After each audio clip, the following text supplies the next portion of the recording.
네, 새로운 희망으로 가득 차야 할 새해 첫날, 더불어민주당은 공천 헌금 의혹으로 시끄럽습니다. 1억 수수 의혹으로 수사를 받는 강선우 의원은 민주당을 탈당했고, 또 더불어민주당 김병기 전 원내대표도 수천만 원을 수수했다는 의혹이 불거졌습니다. 자, 관련 내용 지금부터는 여선웅 더불어민주당 부대변인, 김기흥 국민의힘 미디어 대변인과 함께 짚어보겠습니다. 어서 오십시오. 네. 안녕하세요. 자, 오늘 민주당이 예정이 없던 긴급 최고위원회를 열었습니다. 아마 두 분께서도 결과를 다 들으셨을 텐데 일단은 강선우 의원을 전격 제명하는 결과가 나왔거든요. 여기에 대해서 이제 어떻게 보십니까? 사실 저희 입장에서는 강선우 의원이 탈당을 하지 않았습니까? 그래서 제명을 했기 때문에 큰 의미는 없습니다. 다만 본인이 탈당을 했는데 민주당 입장에서 뭔가 당 차원에서 어떤 조치가 필요하지 않나, 그래서 약간의 모양새를 하는 것 같습니다. 근데 탈당을 했기 때문에 형식적 논리상 제명을 할 수 없거든요. 근데 제명을 하기 위해서 뭔가 모여서 어떤 논의를 하는 것처럼 모양을 보이되 그 다음에 행동은 어떻게 보면 탈당을 하고 제명을 했다는 그런 얘기가 나중에 복당을 할 때 불이익을 주겠다는 그런 차원입니다. 근데 국민적인 시선 입장에서 봤을 때는 탈당이나 제명이냐 그 정도 수준은 아니고요. 어떻게 본다면 국회의원에 대해서 사실상 국회의원직을 박탈하기 위해서 윤리위를 소집하자, 그렇게 적극적으로 어떻게 보면 민주당이 국민의힘한테 제안을 하는 게 맞지 않을까 싶고요.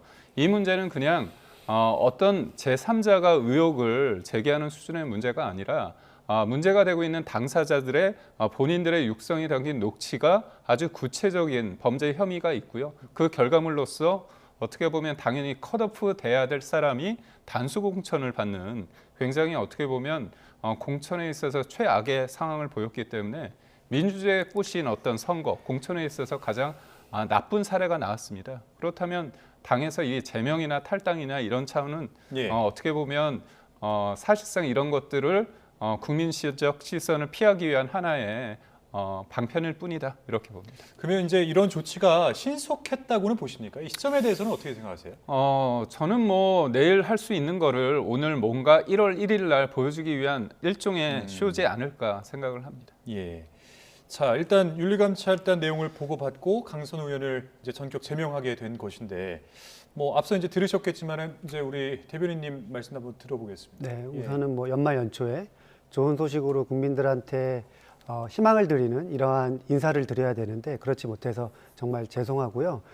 그나마 지금 오늘 그 민주당 지도부가 긴급 최고위를 개최를 해서 탈당은 했지만 뭔가 민주당의 이 문제를 바라보고 있는 이러한 심각성, 중대성을 다시 한번 확인시키고자 제명 결정을 한 것이고요. 이 제명 결정에 따라서 단순하게 이 강선우 의원을 뭔가 이 조치를 했다는 것은 다음번에 이 탈당하고 나서 다시 복당을 하거나 이런 문제에 있어서도 절대 봐주지 않겠다, 이러한 의지의 표명입니다. 특히나 지금 강선우 의원 같은 경우에는 사실은 지금 그 본인들 그 당사자들이 이야기하는 육성까지 공개됐고, 그리고 또 본인이 금품을 수수했다, 그리고 반환은 바로 지시를 했지만 어쨌든 받았다는 것도 본인의 뭔가 이 육성에서 다 드러났기 때문에 사실은 변명의 여지는 없거든요. 그래서 저희는 민주당은 처음부터 이 문제에 관련해서 사실은 봐주기는 없었고요. 오늘 이 제명 결정도 그에 따른 뭔가 그 집행의 조치였다, 이렇게 좀 보시면 될 것 같습니다. 예.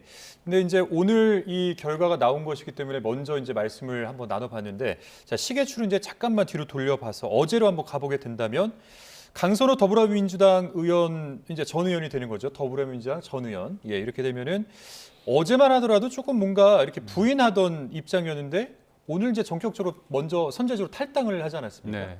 이 배경은 뭔가 오늘 이 제명 결과를 좀 미리 예측을 했던 것일까요? 강선우 의원 같은 경우는 저번에 여성가족부 장관 낙마를 했을 때 그 이후에 정청래 대표가 뭐라고 얘기했습니까? 동지란 비 오면 함께 맞아주는 것, 이렇게 하면서 옹호를 하지 않았습니까? 갑질 문제 관련해서는 좀 옹호할 수 있다고 본인들은 판단한 것 같은데, 동공천, 제가 앞서 말씀드린 것처럼 1억 원이란 돈을 사실상 받았는데 그 이후에 다시 돌려줬는지 여부는 모르겠지만 여튼 공천이 비정상적으로 이뤄졌습니다. 동공천을 했기 때문에 그 당사자는 제명이나 탈당 조치를 해야 되고 어떻게 보면 수사기관에 의뢰를 해야 되는 거 아닙니까? 그런데 그 사람이 예전에 비례 공천을 받았는데 다시 한번 사실상 단수 공천을 통해서 국회의원, 아니 그 시의원을 다시 할 수밖에 없는 그런 편의를 봐줬다는 거죠. 그렇다면 그때 공천관리위원장 간사였던 위원회 간사였던 김병기 전 원내대표 같은 경우에 일종의 공범의 상황이 있다는 겁니다. 그렇다면 탈당을 할지언정 이 부분에 대해선 명확하게 일단은 1차적으로 강선우 의원에 대해서 조치가 필요하다. 그래서 정청래 대표의 말을 빌리자면 더 이상 동지가 아니기 때문에 이제 함께 비를 맞을 수 없고 일종의 손절의 어떤 시각으로 이거를 대하는 게 아닌가 보고 이 부분에 있어서 민주당 내에서도 이게 자칫 잘못하면 그 당시에 당대표가 지금 현재 이재명 대통령 아닙니까? 그 당시에 공천에 대한 문제 제기가 있을 수밖에 없기 예. 때문에 청와대로의 어떤 불이 옮겨가는 것을 선제적으로 차단하기 위한 조치가 아닌가 싶습니다. 예. 뭐 말씀대로 그 전격적인 제명을 한 이유 중에 하나가 이게 이제 민주당의 공천 시스템에 대한 신뢰에 관한 문제이기 때문에 이렇게 전격적으로 이제 제명 조치를 한 것인데요. 뭐 사실은 그렇게 이제 여기에 관련해서 민주당 입장에서 보면은 뭐 변명의 여지는 없습니다. 이 문제가 엄정당에 심각하고 민주당의 어떻게 보면은 도덕성 그리고 민주당이 그동안에 이야기해왔던 이 시스템 공천도 이게 그 신뢰가 떨어지는 부분이기 때문에 왜냐하면 이제 녹취록이 여실없이 드러났기 때문에. 맞습니다. 예. 저는 제가 뭐 정치권에 한 10년 정도 있었는데 그 있으면서 사실은 이렇게까지 비위 혐의가 적나라하게 드러난 적은 이번이 처음인 것 같아요. 왜냐하면은 이 당사자의 이 대화 녹취 내용이 다 드러났기 때문에 그 대화 녹취에서도 돈을 받았다, 이거를 좀 보관하고 있다, 돌려줘야 되는데 만약에 안 받으면 어떡하냐, 그러면 던지고라도 와라, 뭐 이런 얘기까지 너무 다 나왔잖아요. 그렇기 때문에 이건 진짜 변명의 여지가 없기 때문에 예. 민주당에서 신속하게 할 수밖에 없었고요. 특히나 지금 올해 이제 5개월 뒤에 이제 지방선거가 있는데 지방선거 때 또 공천을 하지 않습니까? 그때도 공천을 하게 될 때 또 국민의힘이나 야당에서 민주당은 이 문제에 대해서 깔끔하게 정리도 못했는데 이번 공천도 문제가 있는 것 아니냐, 이렇게 또 공격을 할 수밖에 없거든요. 예. 그렇기 때문에 민주당은 선제적으로 뭐 어떻게 보면 당연한 것인데요. 이렇게 지금 전격 제명을 하고, 사실 그 공천 과정에서 있었던 일도 일부 뭐 그 공개할 수 있는 내용이 있다면은 그 부분도 공개를 해서 국민적인 의혹을 완전히 깨끗이 씻어야 된다, 이런 말씀을 드립니다. 네, 그러니까 올해 이제 또 지방선거가 있는데 네. 이제 이런 문제가 지금 불거져 나온 상황이란 말이죠. 자, 그런데 이 강선우 의원뿐만 아니라 당시 공간이 간사였던 김병기 전 원내대표와의 녹취도 공개가 됐는데 김 전 원내대표의 경우 이거를 알고 있었을 뿐만 아니라 돈을 받았다는 취지의 과거 발언까지 최근에 재조명이 되고 있습니다. 이수진 전 더불어민주당 의원이 2년 전에 했던 인터뷰인데 자, 준비가 되어 있습니다. 듣고 와서 더 이야기 나눠보겠습니다. 두 분이 진술서를 써왔어요. 네. 그러니까 돈을 줬었다.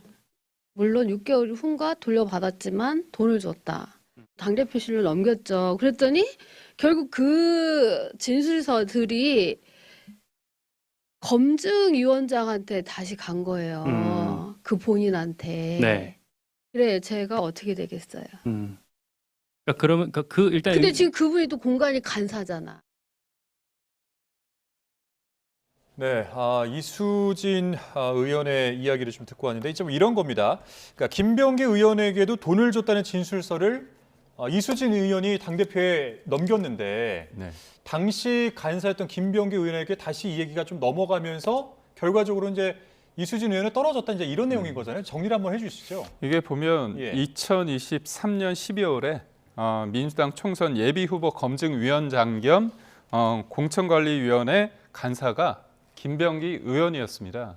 그런데 다른 사람도 아니고 김병기 의원과 관련해서 전직 구의원들이 돈을 줬다는 겁니다. 돈을 줬다는 내용의 어떤 그런 문서가 있는데 일종의 탄원서입니다. 탄원서가 이재명 당시 대표한테 쓰인 겁니다. 그래서 그 제목을 보면 이재명 대표께 이렇게 예. 돼 있고요. 구체적으로 두 명이 등장하는데 시간과 장소, 어떻게 돈을 건넨지가 나옵니다. 근데 돈을 건넨 방법을 보니까 첫 번째 사람 같은 경우는 사모님께, 집을 찾아가서 사모님께 5만 원권 현금 2천만 원을 직접 전달을 했다는 겁니다. 그런데 나중에 몇 개월 지나서 돌려봤는데 쇼핑백에 새우깡 한 봉지가 담긴 쇼핑백인데 거기 보니까 5만 원권 1,500만 원, 그리고 만 원권 500만 원에서 2천만 원을 다시 돌려줬다는 거죠. 예. 그리고 두 번째 케이스는 뭐냐면 처음에 자신의 아내가 집을 찾아가서 주니까 그 김병기 전 원내대표의 사모가 뭐라고 얘기하냐면 500만 원을 줬다는 겁니다. 그러니까 구정 선물로서는 너무 많고 공천 헌금으로는 적다. 그래서 돈을 받지 않았대요. 그래서 그 이후에 1,000만 원을 하니까 이 1,000만 원도 돈이 더 필요하다면 1,000만 원을 사용했다는 겁니다. 근데 그 이후에 다른 사람을 통해서 1,000만 원을 또 받았다는 겁니다. 그리고 그 이후에 돌려받았다는 거거든요. 그렇다면 이 탄원서의 내용이 굉장히 구체적이고 예. 이 탄원서를 당 대표실에 보냈는데 이 내용이 어떻게 됐느냐? 그 문제 그 돈을 받았다고 하는 김병기 당시 의원한테 갔다는 겁니다. 자, 이게 이제 지금 탄원서의 실물인 것 같습니다. 맞습니다. 예. 그렇다면 결국은 이수진 전 의원 입장에서는 같은 동작의 갑을입니다. 그러니까 김병기 의원 같은 경우는 갑 지역구고 그다음에 이수진 전 의원은 을 지역구이기 때문에 구의원들은 잘 알 거 아닙니까? 그래서 본인은 이게 본선에서 총선 쯤에 이 문제가 터지면 당에 너무 악영향이 있으니까 당대표실에 어떻게 보면 이걸 잘 처리해달라고 했는데 도리어 문제를 제기한 본인이 어떻게 보면 공천에서 배제가 됐다는 거잖아요. 그렇기 때문에 이 문제는 이재명 당시 대표와도 관련이 있습니다. 그리고 또 하나는 재밌는 게 뭐냐면 그 전에 뭐가 있었습니까? 강선우 의원이 김병기 원내대표를 만나가지고 나 살려달라. 내가 예. 1억 받았는데 이 문제에 상의를 하지 않았습니까? 근데 그 이후에 다음 날 그 문제가 된 김경영 의원이 단수 공천을 받았어요. 나쁜 일을 사실상 서로 공모했는데 그 이후에 뭐가 돼 있냐? 검증위원장을 할 때, 그러니까 작년 총선 전에 이수진 전 위원장은 어떻게 본다면 문제가 있다고 제기를 했는데 불이익을 받고 강선우 의원 같은 경우는 예전에 분명히 그 1억 원에 대한 불법적인 어떤 행위를 인지하고 있는데도 그때 강서을에 또 단수 공천을 받았습니다.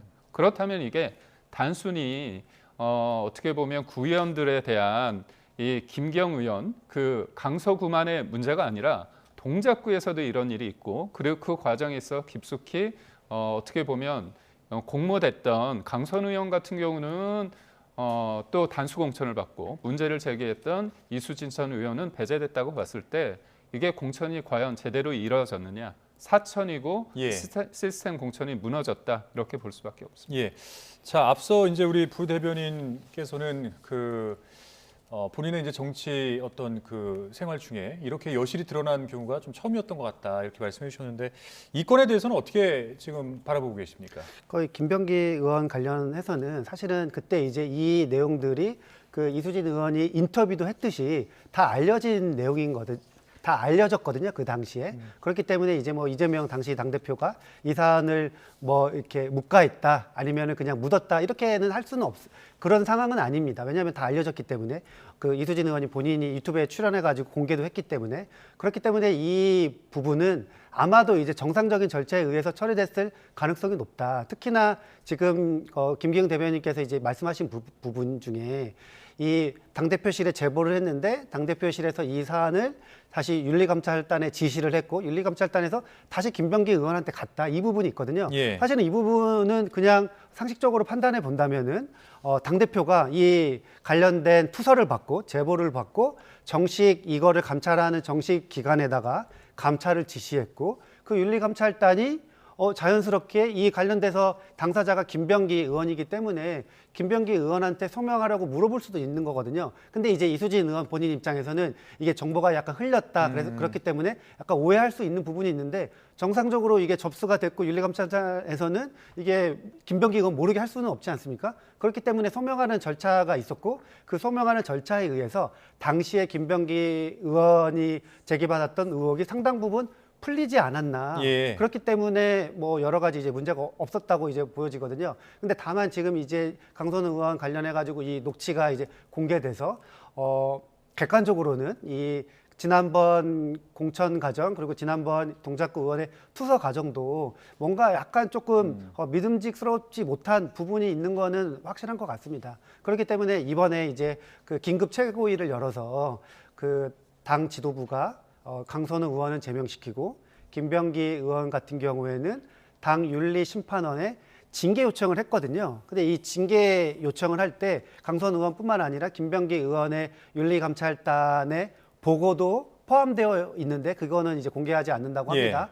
아마도 추측해 보건데 뭐 그런 부분이 있을 수 있죠. 그래서 그 부분들을 감안해서 뭐 이번에 이 당 윤리심판원에 김병기 의원 그 징계 요청을 한 것이 아닌가 이렇게 추측은 해볼 수 있을 것 같습니다. 그러니까 뭐 결과는 뭐 끝까지 지켜봐야겠습니다만은 정청래 대표가 오늘 기자들 질문에 끊어낼 것은 끊어내겠다 이제 이렇게 대답을 했다고 하거든요. 그러니까 민주당 입장에서는 참 뭐랄까 좀 난감한 상황이 계속 좀 연출이 되는 것은 아닌가 이런 생각이 좀 드는데 맞습니다. 어떻게 뭐 보십니까? 난감할 뿐만 아니라 국민들한테 너무 죄송스러운 사안이고요. 예. 이 문제는 연말 연초에 아까 제가 이야기했듯이 국민들한테 희망을 드리는 집권 여당의 모습을 보여야 되는데 당내 문제로 이재명 정부의 국정 운영에 뭔가 이 걸림돌이 되는 듯한 이러한 이제 장면들이 계속 연출되고 있기 때문에 당 지도부로서는 사실은 지금보다도 더 강력하게 그리고 더 빠르게 그리고 국민들 눈높이에서 납득할 만한 그러한 조치들을 빨리 결정을 해야 된다 이렇게 봅니다. 그래서 그 과정에서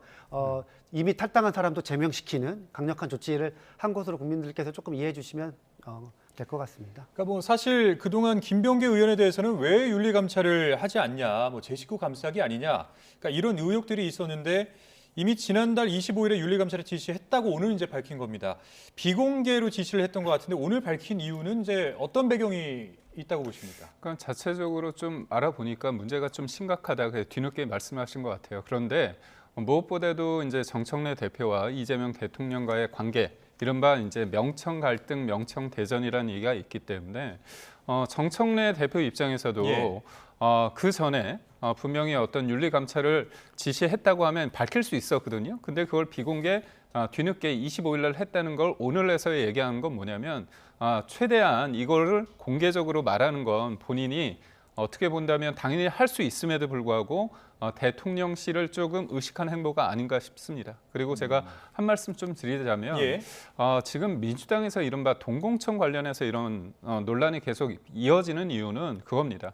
그러니까 19대 때부터 민주당이 다수 의석을 갖고 있습니다. 19대, 20대, 20대, 21대, 22대. 그러니까 지금도 어떻게 보면 한 170석 가까운 의석수를 가지고 있고 21대도 마찬가지입니다. 그리고 20대 같은 경우는 123석으로 처음으로 1당이 됐는데 이게 결국은 공천을 하는 데 있어서 권력이 좀 집중되다 보면 견제받지 않은 상황에서 자자나 절제보다는 그걸 폭주하는 경향이 있고 그러다 보면 좀 돈이 몰립니다. 그러니까 기득권이 됐거든요. 그렇기 때문에 최근에 박수현 수석 대변인께서 이거 돈 관련해서는 뭐 국민의힘에서 있었던 거 아니냐. 우리는 떳떳하다 이런 말씀을 하시는데 구조적으로 어떻게 본다면 그쪽이 힘이 쏠렸기 때문에 이른바 부정적인 상황 그리고 권력이 집중되고 그게 계속 유지되는 상황에서 견제받지 않았을 때 드러나는 구조적인 상황이다. 그래서 저는 이게 단순히 강선우 의원과 김병기 의원의 수준을 넘어서는 좀 구조적인 면이 있을 것 같다는 생각이 듭니다. 그러니까 공천 헌금 의혹에 대해서 이제 구조적으로 어떤 문제가 있을 수 있다. 어떤 이런 근본적인 원인에 대해서 문제 제기를 해주셨는데, 자 이번에는 이제 국민의힘을 한번 살펴보도록 하겠습니다. 이해운 장관 후보자와 관련해서도 현재 시끄러운 상황입니다. 의원 시절 의원실 인턴에게 갑질 폭언한 녹취가 나왔는데 이 부분 잠시 듣고 이야기 이어가겠습니다. 너 대한민국 말 못 알아들어? 국어 못하니? 너 뭐 IQ 한 살이야? 야! 야! 내가 정말 널 죽였으면 좋겠다. 입이라고 그게 터졌다고 그냥 막 네 맘대로 그러고 떠서? 네 머리 갖고 판단해갖고는 안 돼. 네가 무슨 그게 머리라고 판단을 하니? 너 머리는 판단하는 머리 아니야. 내가 몇 번을 얘기 알아들어? 네가 무슨 판단을 해? 네가 무슨? 그냥 판단하지 마 너는. 똑바로 알아들어? 네, 알겠습니다. 네, 이게 이제 그 의원실 인턴 직원한테 뭐 질책하는 통화 내용인 건데, 그러니까 뭐 흔히 이제 인턴 직원이라고 하면 대학생 정도가 되지 않을까 싶은데, 뭐 이렇게 이제 화를 낼 일인가 싶은 생각도 좀 드는데 어떻게 들으셨습니까, 일단? 예. 뭐 우선 너무 마음이 아프고요. 예, 네. 지금 좀 감정이 좀 올라오신 것 같은데, 예. 그러니까 이제 이분도 누군가의 소중한 자녀일 텐데 뭐 국회의원이라고 해서 아니면 직장 상사라고 해서 이 정도의 뭔가 이 언어 폭력을 당하면은 안 되잖아요. 근데 이제 저는 그 이 녹취, 이 음성을 듣고 상당히 좀 너무 마음이 아파요. 그러니까 뭐라 그럴까, 아직 이제 뭐 정치인이거나 뭐 장관이거나 이런 사람들이 국민들의 뭐 존경은 받지 못하더라도 뭔가 이 사회의 모범이 돼야 되는데 이거는 정말 아닌 것 같습니다. 특히나 그 이혜훈 의원의 뭐 전반적인 상황은 모르겠습니다. 이 인턴 직원이 어떤 실수를 했는지도 잘 모르겠고요. 하지만 이 그 통화 내용 상으로만 보면은 뭐 어떤 실수를 했더라도 뭐 그 인턴 직원이 얼마나 권한이 있고 얼마나 책임이 있었겠습니까? 그 어떤 실수가 있었다고 하더라도 인턴 직원이면 아까 말씀하신 것처럼 사회 초년생이고 대학생일 수도 있고 어린 이러한 친구일 텐데 이 분에게 뭔가 널 죽여버리면 좋겠다. 이게 사실은 말이 안 되는 내용이잖아요. 저는 그동안에 이혜훈 장관 후보자의 여러 가지 그 비상계엄 관련된 의혹이 나왔을 때, 그 이분의 전문성과 그리고 이재명 정부가 하려는 이 확장 재정의 이 경제 정책은 확장 재정을 가지고 있는 이 경제 전문가가 해서는 여러 가지 힘든 상황이 있고 오히려 건전 재정을 주장하는 사람에게 장관직을 맡기면 이 상황을 더 잘 극복할 수 있다. 그렇기 때문에 비상계엄 관련된 여러 가지 논란이 있음에도 불구하고 저는 사실은 옹호를 했습니다. 이분이 해명을 한다면은 국민의 검증을 통과할 수 있다. 근데 사실은 지금 나온 이 부분 가지고도 뭔가 이 인성에 문제가 있어 보이기 때문에 이런 사람들이 대한민국의 뭐 장관을 하거나 고위 공무원을 하면은 안 될 것 같습니다. 그러니까 이제 이런 어떤 이런 표현들을 이혜훈 전 의원이 이제 하게 된 그 배경을 보면, 그러니까 이 당시에 바른정당 의원 시절인데 자신의 이름이 언급된 언론 기사를 이렇게 모니터링하는 그 업무를 했던 모양이에요, 인턴 직원이. 근데 네. 이제 그런 것들이 좀 몇 개 누락이 됐고, 그런 것들이 누락이 되다 보니까 이제 그렇기 때문에 이렇게까지 어떤 그 인턴 직원에게 전화 통화로 질책을 한 그런 내용인 건데, 뭐 사실 이제 우리 부대변 위원님께서는 지금 잠깐 감정이 격해지셔서 네. 눈물까지 좀 보이시긴 했는데, 이렇게까지 모욕적인 발언을 들으면은 이 나이를 떠나서 굉장히 좀 모욕적인 생각이 많이 들을 것 같긴 하거든요. 뭐 예. 7, 8년 전 상황이잖아요. 그런데 이분이 이제 그 이혜훈 장관 지명자가 장관이 되면 안 되겠구나. 이런 사람이 어떻게 공직자가 되느냐. 그렇기 때문에 참을 수 없는 상황이기 때문에 이거를 공개를 한 거지 않습니까? 저는 우리 대변인 같은 경우는 당에서 일을 했거든요. 그렇기 때문에 여러 가지 그 인턴이든 막내로서의 그런 상황들을 다 봐왔고 본인이 느꼈기 때문에 그런 부분이 있는 것 같아요. 그리고 저도 한 사람으로서, 그러니까 공직이라는 게 뭡니까? 그러니까 국민이 위임된 권한을 가지고 국민한테 봉사하는 자리인데, 뭐 능력이 얼마나 있는지는 모르겠지만 저는 능력이 별로 없다고 보거든요. 번지수를 잘못 짚었다. 그래서 이재명 정부가 사람 잘 못 본다. 그런 생각을 하는데, 저도 어제 이 관련 보도를 보면서 제가 이어폰을 끼고 있었습니다. 그런데 뭐 우리 다 듣지 않았으면 야 할 때 깜짝 놀랐습니다. 아, 이 사람이 감정 컨트롤이 아는구나. 분노 조절 장애가 있구나. 그런 생각이 들고, 제가 그래서 이분이 썼던 표현이 내가 널 죽였으면 좋겠다 이런 표현을 쓰지 않았습니까? 예, 지금 이제 화면에 그래서 좀 나오고 있긴 한데, 제가 챗GPT에 좀 물어봤습니다. 우리가 이렇게 감정이 격해지면 너가 죽었으면 좋겠어 이런 표현이 있잖아요. 그것도 부적절합니다. 근데 이례적으로 내가 널 죽였으면 좋겠다. 내가 널 죽였으면 좋겠다와 너가 죽었으면 좋겠다. 이걸 어떤 차이가 있냐? 공격성 여부를 봤을 때 그러니까 요거는 지금부터는 GPT의 해석인 맞습니다. 거죠. 예. 그리고 제가 공감하는 부분이 있기 때문에 이건 일종의 이제 어떻게 보면 구조적으로 이제 보는 거죠. 문장 속에서 봤을 때 공격성이 굉장히 상대적으로 높고 죄책감의 인식이 굉장히 낮고, 그다음에 감정 상태가 굉장히 극적으로 폭발 직전이고 위험적인 신호, 실질적으로 행동할 가능성이 높다는 겁니다. 그러니까 우리가 별로 쓰지 않는 표현이고, 이거는 이해운 당시 의원께서 그 인터넷에서 굉장히 본인이 상위 포지션, 굉장히 지배하에 있다고 생각해서 아주 폭력적으로 하는 거거든요. 그래서 우리가 흔히 말하는 이건 갑질이라고 표현할 수 있는 게 아니라 이건 폭력입니다. 그래서 저는 반성을 해야 되는데 이 문제가 불거지니까 이해운 지명자가 박지원 의원한테 연락을 해가지고 내가 반성하고 있고 내가 일로서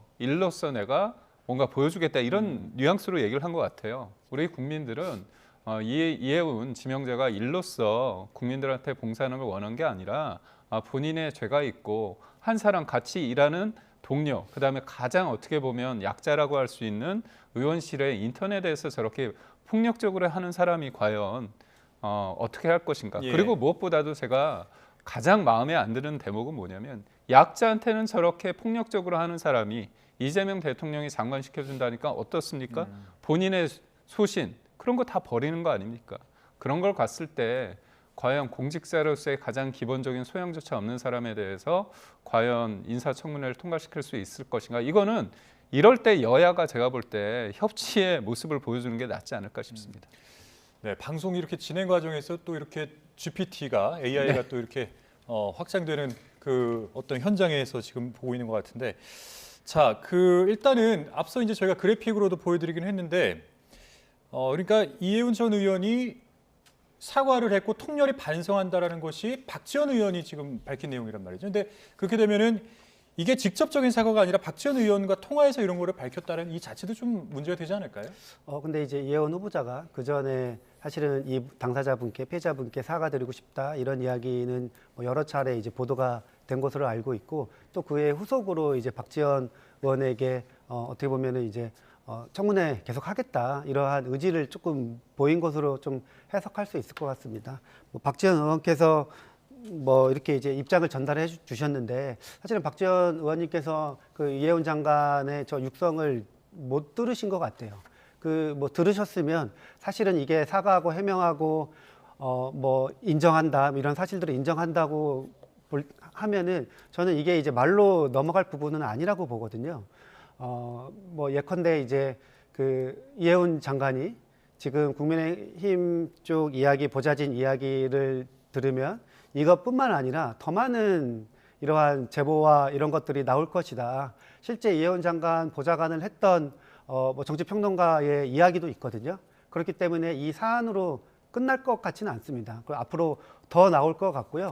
그리고 이해운 장관이 사실은 그 뭐 본인이 이렇게 이제 보좌진에게 했던 그런 것들을 알았으면은 이재명 정부의 이런 장관직 이런 제안에 대해서 수락을 하면 안 되는 것이거든요. 이렇게 큰 결함이 있지 않습니까? 이게 본인의 능력이 뭐 검증되지도 않았지만 그 어떤 능력이 있다고 해서 본인이 경제적으로 관련해 가지고 그 어떤 정책을 핀다고 해서 이게 그 뭐 이 본인의 이 인성 관련된 이런 부분들을 더 본인들이 아무리 경제 정책을 잘해도 이 관련으로 이재명 정부의 국정 운영에 굉장히 그 걸림돌이 되는 것이거든요. 그렇기 때문에 저는 뭐 이해운 후보자가 스스로 뭐 이 관련된 사안에서 직접 뭐 피해자에게 사과하는 것은 물론 그 뭐 거치 결단도 해야 된다 이렇게 생각을 합니다. 예, 일단은 뭐 이해운 후보자에 대해서는 두 분 다 이제 약간 부정적인 입장을 취하시니까 그럼 이렇게 한번 질문을 드려볼게요. 그 이해운 후보자는 이제 한때 친유계로 꼽히지 않았습니까? 그러면 그런데 이제 유승민 의원이 이재명 정부의 그 깜짝 발탁이 아니라 이런 거는 사람 빼각이다. 이제 이렇게 비판을 하거든요. 이제 요거에 대해서는 어떻게 생각하십니까? 저는 그렇게는 보지는 않습니다. 그렇게 보지는 않으십니까? 네, 제가 이해운 후보자의 이제 지명을 찬성했던 이유 중에 하나가 어쨌든 이분의 전문성으로 그리고 그 지금 이재명 정부가 확장 재정 이 재정 운영을 하려고 하기 때문에 확장 재정을 그다음 주장했던 인사를 하게 된다면은 뭐 기재부의 뭐 저항이라든지 아니면은 뭐 여러 언론들 보수 언론들의 이런 프레임 공격 여기에 이제 자유로울 수 없어서 오히려 정부 운영에 굉장히 좀 제한이 있을 것이라고 저는 개인적으로 생각을 하는데 네. 보수적인 분 그리고 건전 재정을 이야기하는 이 경제통의 정치인이 하면은 사실은 이런 부분에 있어서 실제로 민주당 정부가 하려고 했던 뭐 예를 들면 이 확장 재정 정책을 예. 실제로 이해운 장관의 이야기를 듣고 줄일 수도 있고요. 뭐 그런 측면에서 사실은 국가적으로 볼 때는 굉장히 좀 도움되는 일이다. 그리고 또 하나는 그 국민의힘에서 계속 협치하자, 그리고 통합 인사해라, 뭐 이런 이야기를 많이 주장을 했었는데 예. 이번에 그 지명되고 나서 바로 국민의힘에서 제명 조치를 하지 않았습니까? 저는 그것을 보고 좀 답답했어요. 그러니까 예를 들면 이해운 장관이 그 민주당에 온 것도 아니고 배신을 한 것도 아니거든요. 국정 운영에 참여해서 국가 국민을 위해서 일하겠다는 게 어떻게 그게 해당 행위입니까? 민주당에 온 것이 아닌데요. 오히려 그 이해운 장관이 국민의힘 당적을 가지고 국무위원회 한 사람으로서 아니면은 지금 우리나라의 국가를 책임지는 예산처 장관으로서 국민의힘이 주장하는 그러한 것들을 예산에 반영시킬 수도 있거든요. 그래서 저는 국민의힘한테는 상당히 좋은 부분인데 이거를 너무 편협하게 뭐 사람 빼내기다, 유승민 전 의원이 말하는 것처럼 예. 그런 관점에서 보면은 사실은 국가 운영 측면에서 볼 때는 뭐 적절한 뭐라 그럴까요? 적절한 이런 주장이 아니다, 이런 말씀을 드리고 싶습니다. 예. 지금 이제 말씀하시면서 계속해서 이제 장관이라고 말씀해 주셨는데 장관 후보자라는 것을 이제 정정 한번 드리겠습니다. 자, 그런데 이제 사람 빼가기는 아닌 것으로 본다. 네. 이렇게 파악한다 했는데 지금 이제 조경태 의원 뭐 본인은 강력하게 부인을 하고 있습니다만은 신임 그 해수부 장관 후보설도 나오고 있거든요. 뭐 계속해서 어떤 보수 쪽의 영입을 인사에 대한 영입 앞으로 계속 이어질 것으로 보십니까? 저는 뭐 이재명 정부 측에서 원하시면 하셔도 됩니다. 근데 제가 왜 사람 빼가기냐 이렇게 저희가 볼 수밖에 없냐면 만약에 모두의 대통령을 이렇게 말씀을 하셨다면 협치나 통합 이런 거 탕평이라는 취지를 한다면 이러면 됩니다. 여야 지도부가 만나서 이재명 대통령께서 식사하시면서 이게 너무 진영 간에 극단화되기 때문에 참 일하기 힘듭니다. 그렇다면 우리 국민의힘 쪽에서 능력 있는 부분 한 2~3명 추천해 주십시오. 그러면 우리가 이거 잘 조율해서 예. 같이 했으면 좋겠다 이러면 됩니다. 그런데 그게 아니잖아요. 당협위원장이었습니다. 심지어 그 발표가 난 다음 날 그게 뭐가 있었냐면요. 29일 날 지난달 29일 날 당원 교육이 있었습니다. 그런데 이해운 전 의원 같은 경우는 당협위원장인데도 불구하고 심지어 서울시장한테 영상 축하를 부탁을 했습니까? 그러니까 결국은 본인이 그쪽에 제안을 받고 가는 데 있어서 일절 당과 소통한 내용이 없습니다. 몰래 간 거잖아요. 그리고 더더욱 말씀드리고 싶은 게 뭐냐면 이재명 대통령은 아주 작정하고요. 재정을 확정하려고 했습니다. 그래서 기획재정부에서 예산을 담당하는 부분을 아예 떼어내서요. 기획예산처를 만들었습니다. 그렇다면 누가 보더라도 재정을 확장적으로 쓴다는 거거든요. 그러면 건전재정, 기본소득에 대해서 반대하는 입장을 가진 이해운 전 의원을 모셔가고 싶으면 이해운 의원이 이런 얘기를 하면 됩니다. 뭐라고 하면 되냐? 이재명 대통령께서 전화를 해주셨는데 나는 건전재정을 얘기했다. 그래서 내가 이 부분을 관철시키겠다고 얘기를 했고 이재명 대통령께서 그거 동의했다. 그러면 되거든요. 근데 출근길 그 기자회견을 통해서 기자들을 물었습니다. 확장재정 얘기를 하니까 대답을 못해요. 그러니까 뭐냐? 본인의 신념을 저버리고 가는 겁니다. 그거는 꺼다난 보릿자루 같은 역할뿐이 안 된다. 그러면 보수 쪽 인사를 데려다가 일종의 이미지 차영. 우리는 하려고 하는데 이쪽에서는 속 좁은 사람처럼 뭔가 만들고자 하는 정략적 의도가 있다고 보고 있고요.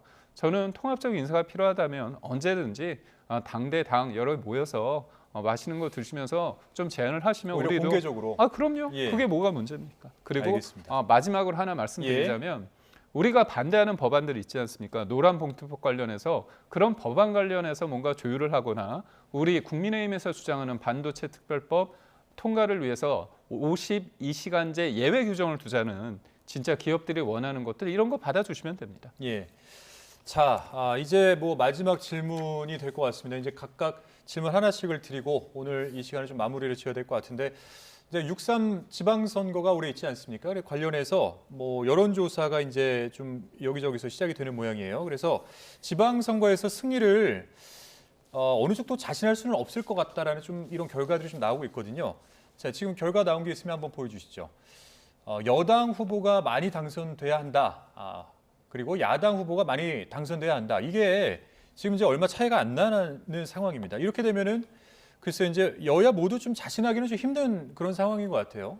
맞습니다. 뭐 박빙의 선거가 될 것 같고요. 민주당 역시 지금 임기 초이기 때문에 뭔가 이 국정 운영에 하면서 성과를 바로 낼 수는 없지만 작년에 이재명 대통령이 그 내란의 상황 속에서도 대통령으로 취임을 하면서 여러 가지 성과들 6개월간 여러 가지 성과들을 냈거든요. 특히나 외교 안보 부분에 있어서 괄목할 만한 이 성과들을 냈기 때문에 이 부분들을 국민들이 약간 이제 믿고 더 이재명 정부한테 힘을 실어주자 이런 분위기가 아무래도 조금 더 있지 않을까 이런 생각을 가지고요. 어쨌든 내년에 가장 중요한 뭐 선거라고 할 수 있는 서울시장 선거 그리고 부산시장 선거에서 민주당이 서울 시민과 부산 시민 그리고 전 국민들한테 뭔가 그 희망을 드려서 예. 뭔가 좋은 결과를 받을 수 있게 앞으로 열심히 좀 더 노력하겠습니다. 네, 이제 앞으로 어떻게 하겠다라는 의지를 담아서 또 답변을 해주셨는데, 자, 우리 대변인께도 여쭤보겠습니다. 아까 이제 말씀 주시는 답변 중에 20대에서부터 22대까지 이제 총선에서는 다 졌는데, 그렇기 때문에 올해 이 지선은 여러 가지 의미로 좀 국민의힘 입장에서는 굉장히 중요한 의미를 가질 것 같거든요. 그러니까 여기에 대해서 한번 전망을 해주시고 또 2026년의 어떤 이 정치는 어떻게 흘러가야 될 것 같다. 요 말씀까지 한번 간략하게 한번 해주시면 좋을 것 같습니다. 그러니까 결국은 지금 입법 권력과 행정 권력을 다 가지고 있는 이재명 정부가 사법부에 대해서 어떻게 보면 본인들의 어떤 입맛대로 구성하고자 하는 부분이 있었습니다. 그러다 보니까 내란 전담 재판부, 법 왜곡죄 그리고 대법 관수를 늘리고자 하고 헌재 같은 경우는 사심제를 하려고 하는 것들이 있습니다. 근데 이게 일종의 개인적인 어떤 일탈이 아니라 예. 전반적으로 상권 분립을 훼손하는 대한민국의 어떤 헌정 질서를 훼손하는 유린하는 상황이라고 저는 보고 있습니다.